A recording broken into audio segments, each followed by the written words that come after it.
featuring news about Liberia, Africa, and the rest of our global world. Tune in to Focus News World, a 30-minute news presentation that highlights the latest development about government, health, education, private sector, and human interest stories. Focus News World, bringing the news to your doorstep.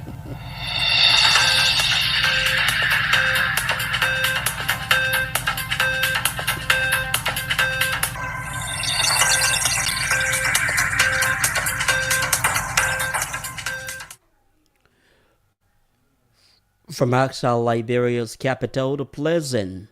Good evening and welcome to Focus News World. 30 minutes of news presentations about Liberia, Africa, and our one world. My name is Lyndon Toba, anchoring the segment of news presentation. Coming up in the headlines, Liberian court orders seizure of area supermarket access over 1.23 debt. Liberia National Police says no evidence against suspended Deputy Youth and Sport Minister in alleged rape investigation. Center for Transparency and Accountability of Liberia raises alarm over reported 10 million presidential villa in foyer. Supreme Court clears way for the rest of ex-Justice Minister deemed in diamond dispute. And away from Liberia, Israel bomb Gaza, whom intercept last flotilla board. These plus many more development are our package. We're taking a short break. Upon our return, we bring you our news bulletin.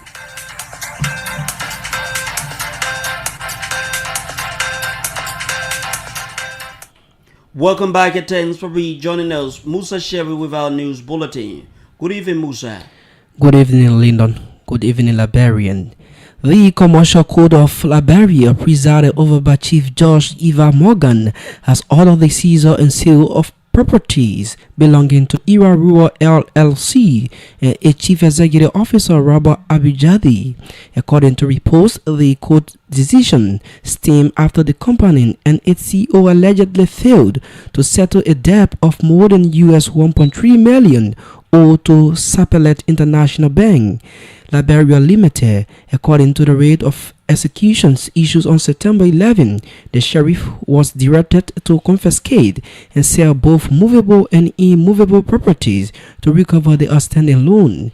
Meanwhile, the court further confirmed that Mr. Johadid was arrested and brought before it to recommit to the repayment. Authorities said the ruling underscores the court's commitment to enforcing financial accountability and wants business to honor their financial obligation. The Liberia National Police says its investigations into suspended Deputy Youth and Sport Minister Brian McGill is ongoing, but so far investigators has found no evidence linking him to a recent rape allegation. According to Inspector General of Police Gregor Common, interviews with Ministry security personnel and review of McGill's call logs produced nothing connecting him to the alleged crime. It added that the prosecutor currently has no case to present in court, although police are continuing to gather potential leads and examine all available information. Meanwhile, Common explained that McGill's case is different from that of Agriculture Minister Contractor Sando Kroman, who was sent to court after multiple eyewitnesses confirmed his involvement in similar crime. The Inspector General further stressed that the investigations will continue until facts are established and that no one will be given preferential treatment. Center for Transparency and Accountability in Liberia has raised alarm over a 10 million presidential villa reportedly under construction in Foya-Lofa County. According to Center, the 2024-2025 national budget shows no allocations for the project and call on the government to clarify its fundings, purpose, and contractor selection. Deputy Information Minister Daniel Sano denied the villa was presidential project, while the Mana River Union Secretary also denied involvement. Center urged the Liberian Anti-Corruption Commission and Asset Recovery Task Force to investigate the project and publicly release their fundings. The organizations further stressed that silence and secrecy around the villa undermines public trust and accountability, calling on the government to act transparently. Liberia Supreme Court has lifted a legal stay halting the arrest of former Justice Minister Frank Musa Dean over a diamonds licensing dispute. Justice in Chimbo Jim Eto Wolokoli cancelled on an October 16, 2025 conference and instructed the assigned circuit judge to resume jurisdictions and proceed with the case without restriction. Dean and others face allegations over a contested Class C mining license issues in Gbapolo County, raising concerns about expired permits and ownership irregularities. The Supreme Court decision removes legal obstacles, allowing the civil law court to enforce prior rulings, including arrest warrants and continuing proceeding in the matter. Meanwhile, legal observers see the ruling as a turning point in a high-profile case that has attracted national attention and could test judiciary independence in Liberia. The Liberia Drug Enforcement Agency says recently social media claims that its officer forcibly removed a young man from a black Jeep are false.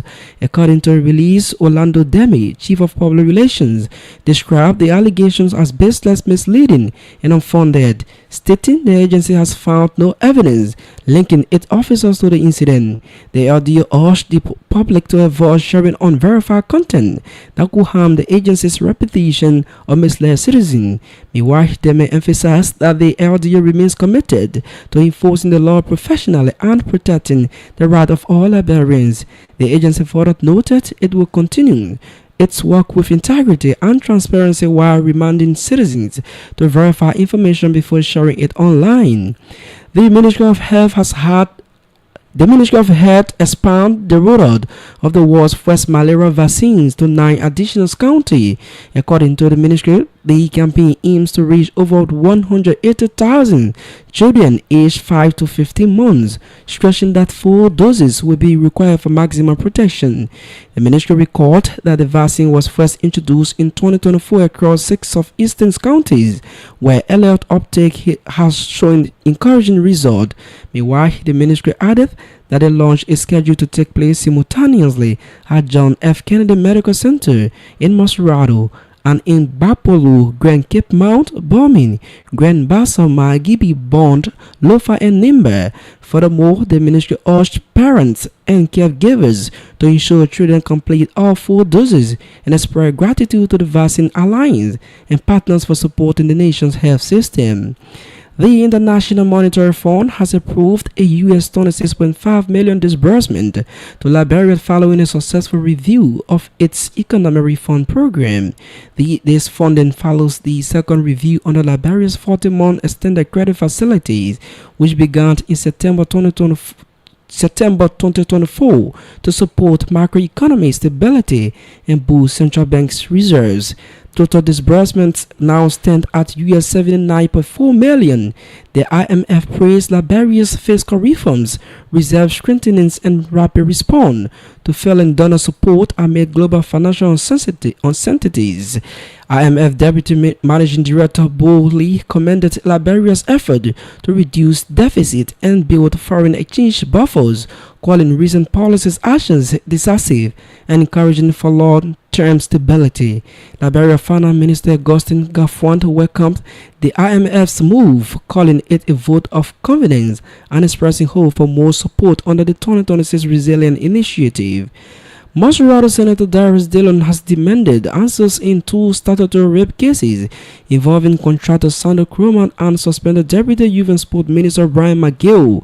The senator questioned whether Croman confessed or if DNA evidence exists linking him to the crime, raising his concern publicly through an official Facebook post. He also criticized the apparent lack of progress in McGill's case, asking why DNA confirmations remains pending despite similar accusations warranting equal scrutiny and investigative urgency. Dillon emphasized the need for transparency, insisting that police and prosecutors provide detailed updates to the Senate immediately upon its return to legislative session next week. He warned against selective justice, stating the Liberian public must not tolerate unequal legal treatment or an semblance of impunity for individuals in positions of power. The Liberia Drug Enforcement Agency has launched the first Say No to Drug Awareness Club in Masrada schools. According to LDA, the program trains 10 students per school and provides materials to educate peers about the dangers of drug abuse, noting that the first phase lasts 3 weeks. LDA's prevention team recently visited First Assembly of Girls School in Monrovia, speaking to students about making positive life choices and resisting peer pressure. The agency further noted that the campaign themed strengthening schools' resilience against drugs and substance abuse is part of LDA's efforts to protect young people and build drug-free Liberia. Inspector General Gregor Coleman bade farewell to 30 Liberian National Police officers preparing for a major training missions in Rwanda, expressing proud. The selected officers will undergo advanced professional modules, including leadership, community policing, investigation techniques abroad. RG Coleman described partnership as beneficial, enhancing Liberia's law enforcement capacity. He encouraged them to return with disciplined dedication, sharing new skills, empowering colleagues. RG Coleman emphasized standards of integrity throughout trainings and subsequent service delivery. Coleman also praised government and international corporations that made the training opportunity possible. He said such initiatives reflect Liberia's commitment to maintaining public safety and trust. Citizens expect immeasurable improvements when officers return. RG Coleman showed accountability, insistent results justify investment. He called on all officers to uphold law, ethics, and public confidence. Former President George Weah confirmed that all legal documents for the CDC new headquarters have been finalized, signaling readiness for the project's official groundbreaking ceremony soon. The announcement came during a festive gathering held on Weah's birthday, where enthusiastic CDC supporters and loyalists joined him to celebrate and hear updates about the party's future. Weah expressed confidence in the upcoming construction, vying to deliver the headquarters quickly.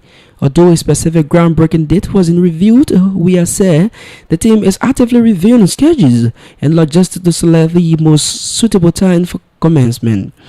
The ambassador at large for special duties, Sheikh Kuyate, says he urged President Joseph Boakai to continue performing well and use his leadership to review all consensus agreements. Speaking on local radio station, Kuyate said Boakai policy focus on the next generation, not the next elections, and added that revisiting consensus agreements is necessary for national development. Kuyate highlighted progress in infrastructure, noting that travel from Monrovia to Grand Gide now takes hours compared to up to a week in the past. It emphasized that the government must keep working for the people and said his support for Boakai is now political, describing the president as a leader for all Liberians. Kuyate also disclosed his past membership with the opposition CDC, saying he left to create opportunities for Liberians, citing his proposal for the Moon and Pen Vocational School as an example of his commitment to skill development and national progress. A procurement contractor at the Ministry of Agriculture has been charged with statutory rape and sent to the Monrovia Central Prison following police investigations into the alleged assault of a 14-year-old girl. The suspect, identified as Sandro Kroman, was arrested after the Liberian National Police Women and Children Protection Sessions conducted several days of inquiry into the incident, which reportedly occurred in that town. Authorities said Kroman is accused of sexually abusing the minor, and crime categorized under Liberia's rape law as statutory rape due to the victim's age. He was formally charged Wednesday and turned over to the Monrovia City Court, where a judge ordered his incarceration pending trial. President Joseph Boakai has officially accepted the resignation of Associate Magistrate Designate Wayon Bessie of the Pennsylvania Magistrate Court effective October 1st, 2025. Mr. Bessie tendered his resignation to pursue legal studies at the Louis Arthur Graham School of Law, expressing gratitude for the nominations and opportunity to serve. He noted the decision was made in good faith to avoid public misconceptions and to support ongoing reforms within Liberia judiciary.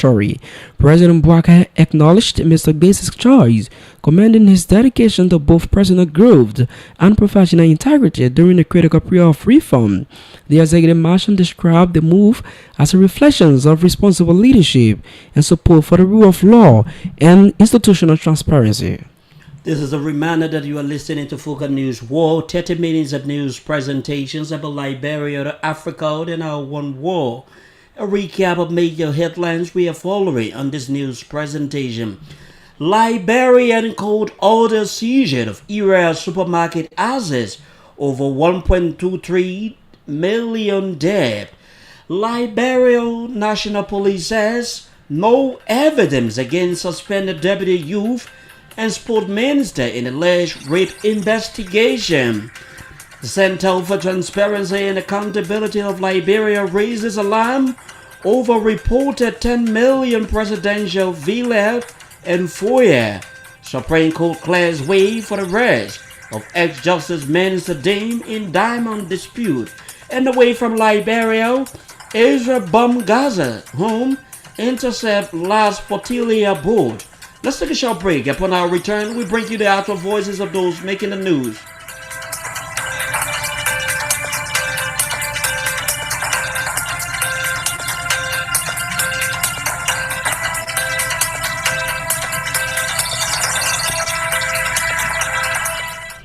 Welcome back, and thanks for joining us on this presentation.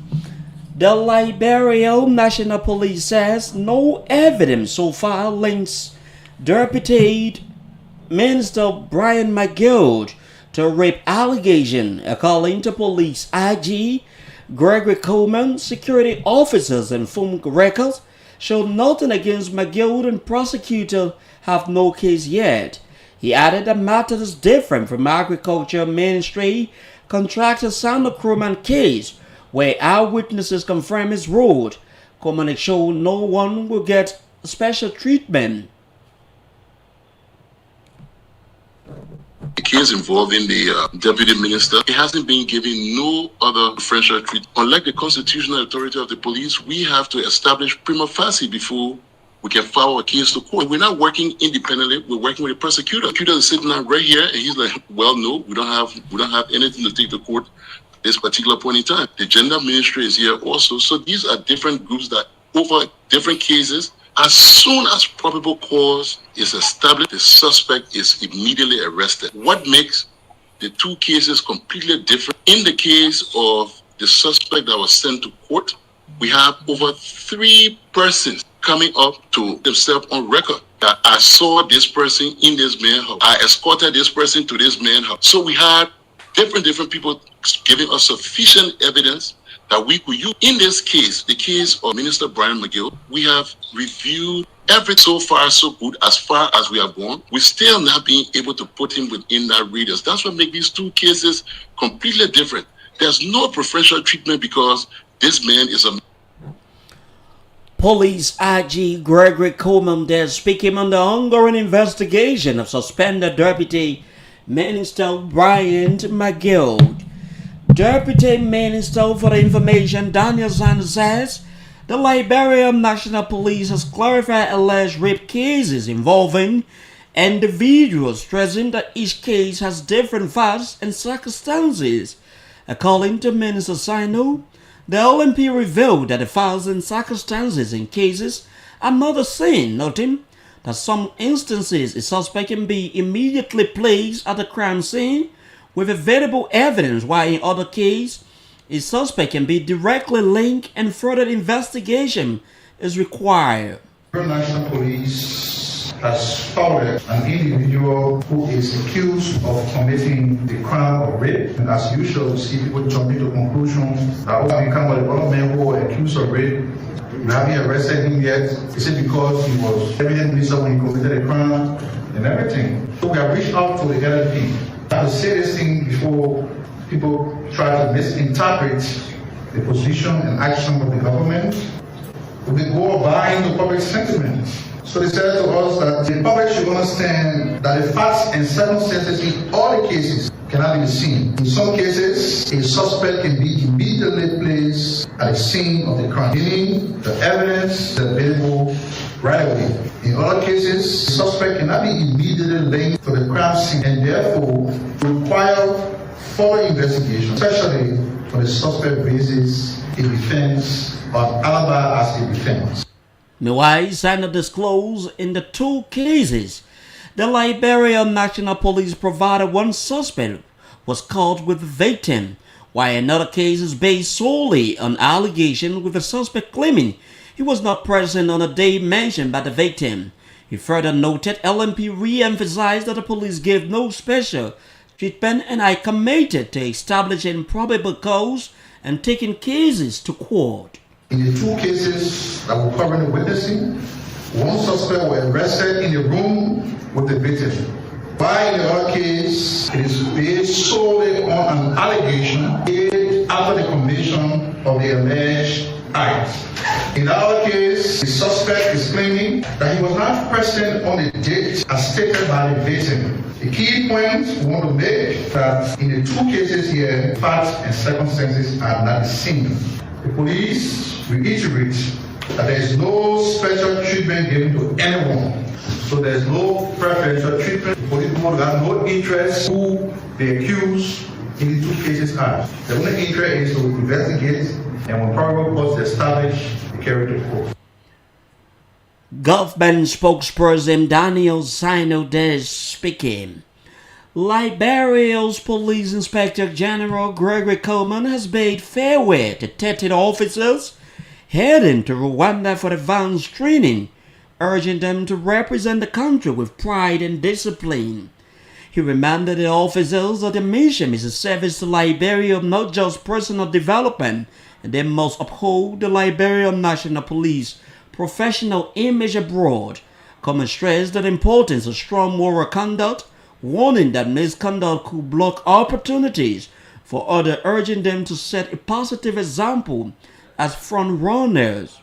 Wearing the symbol of the state's authority, and it is my expectation that you all will exhibit best moral conduct out there and open mind to receive that which we put to you. But one thing I can tell you, you're no different from anyone else who's there. What they've done, they've prepared themselves, they've opened their minds, and they have adapted. This opportunity comes as a result of our visit to Rwanda and the establishment of the MOU also with UNITAR as well, the United Nations Training Institute. We're the first set of officers to benefit from this. It's my hope that you all represent us very, very well, and make us proud. This opportunity that you are trailblazing is meant to open doors for a lot of other people. At here, don't spoil it. Here is service to country, and the skills you're picking up is meant exclusively for that.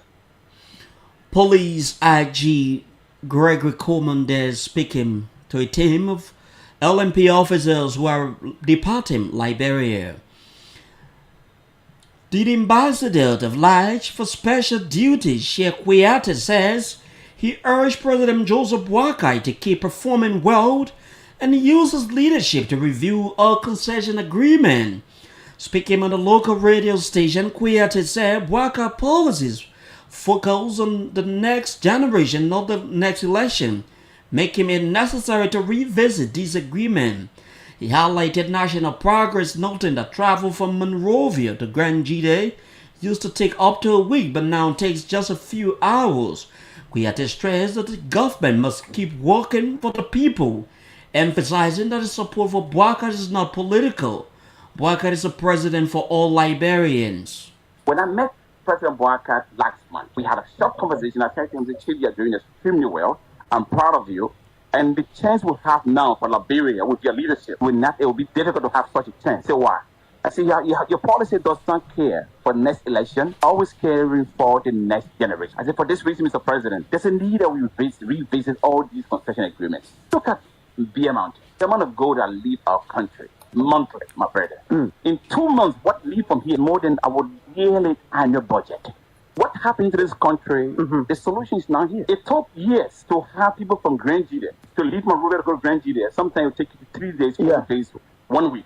Today, it's happening just a few hours, you're there. We have to keep pushing. We cannot be complicit. Yes, we have done everything. My support for President Boakai is not a competitive support. Not in this government to say we are going to compare the past days to what we did. We have been given the opportunity. We have 100% support from every Liberian. And one good thing about President Boakai, he is not a unity party president. He is a Liberian president. Meanwhile, Kouyaté also disclosed that his past membership with the opposition Congress and Democratic change, saying he left to create opportunities for Liberians, not for personal gain. He added that he left the CDC without campaign fund, but proposed the idea of the recently demolished Munan Pennon Vocational School, envisioning a place for high school graduates and Liberians to learn skills and create opportunities.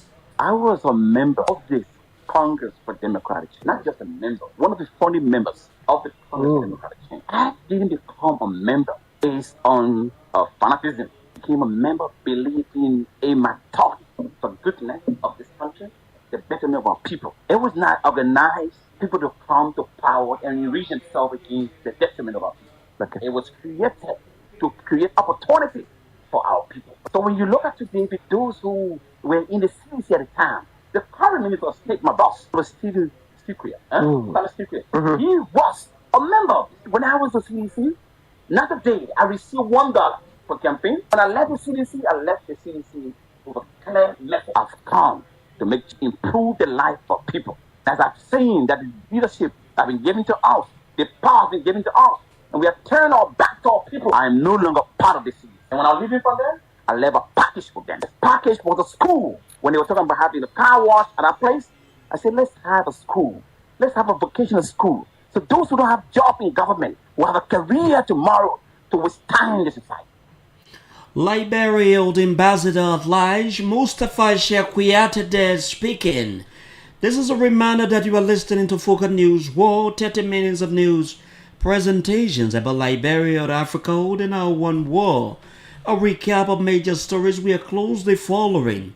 Liberian court orders seizure of area supermarket assets, over 1.23 million dirt. Liberian National Police says no evidence against suspended Deputy Youth and Sport Minister in alleged rape investigation. Center for Transparency and Accountability of Liberia raises alarm over reported 10 million presidential Villiard in foyer. Supreme Court clears way for the arrest of ex-Justice Minister Frank Musa Dane in diamond dispute and away from Liberia. Israel bomb Gaza home, intercept last flotilla boat. Let's take a short break. Upon our return, we bring you our international news.